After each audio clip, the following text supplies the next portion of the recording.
Hello guys, welcome to my new blog. आज राजू के दादा के बारे में कुछ कहानी है तो वो सुनाऊंगा मैं आपको। मैंने राजू के मुंह से सुनते हैं, बड़े बैठ गए अय्याश थे, खूब अय्याशी करते थे। तुम सुनाओ अपने मुंह से, वो अच्छी लगी। दरअसल बात ये है, जो मेरे दादा थे ना, मेरे पिताजी के पिताजी बड़े ही बकचोद आदमी थे। कर्म हुए लेकिन उनके इसके बाद मरे हैं वो, बहुत बुरे तरीके से ख़त्म हुए थे। उनकी क्या आंखों की रोशनी चली गई थी, क्या वो उन्हीं आंखों से अश्लीलता फैलाते थे। उन्हें सारी ज़मीन बर्बाद कर दी भाई। मैं बता रहा हूँ, मेरी 290 बीघा मेरे दादा ने ऐसी बर्बाद की है, पूरी छनरई में निकाल दी। छनरई छिनराई समझते हो गाइस? छिनराई खूब अय्याशी की। दारू नहीं पीते मुजरा थे, करवाते थे। दारू नहीं पीते थे, वो केवल पिलाते थे। ना दारू पीते थे ना खाते थे। कुछ पंडित आदमी हैं, कुछ नहीं खाते थे, लेकिन खिलाते थे, नचाते थे, पिलाते थे। उसी में बर्बाद हो गए, दोस्ती यारी में। छोड़ गए 10 बीघा हमारे नाम पे। हम भी कहाँ कम थे, दादा का खून हमारी नहीं वो रगों में भी बहता है। दादा खत्म हुए हमारे, दादा की 13वीं में हमने वो 10 बीघा की भी माँ चोद दी। 13वीं में नहीं, अंतिम संस्कार में हमने वो भी लुटा दी। अब क्या बचा?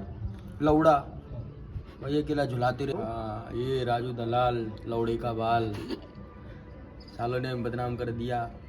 ठीक है भाई, समय है, चलता रहता है।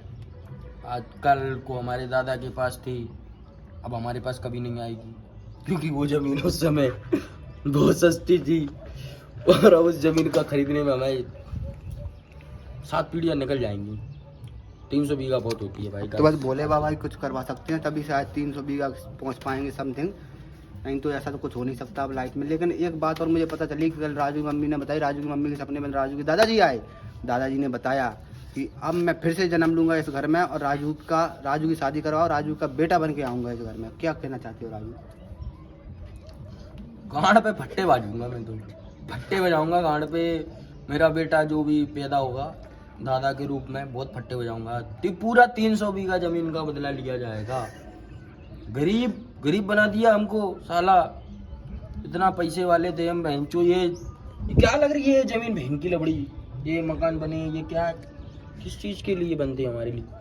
300 बीघा जमीन होती यदि आज, सोचो राजू के दादा ने ऐसी ऐसी अय्याशी नहीं की होती, दारू पिलाई ना होती, खुद पी ली होती, शायद पी ली होती तो जल्दी मर जाती। 150 पौने 200 तक, है ना? बस 100 भी बच जाती ना। 100 बीघा में भी हम स्कॉर्पियो S11 क्लासिक में घूम रहे होते आज, दोनों भाइयों का सपना। मैं घूमता भी नहीं, अपने आलीशान महल में बैठा होता। आलीशान महल में, महल जो मैं बना था। फिर ये अय्याशी करता 100 बीघा में? नहीं, मैं 100 बीघा में नहीं करता, मैं 500 बीघा में करता, क्योंकि वो 400 खरीदता मैं।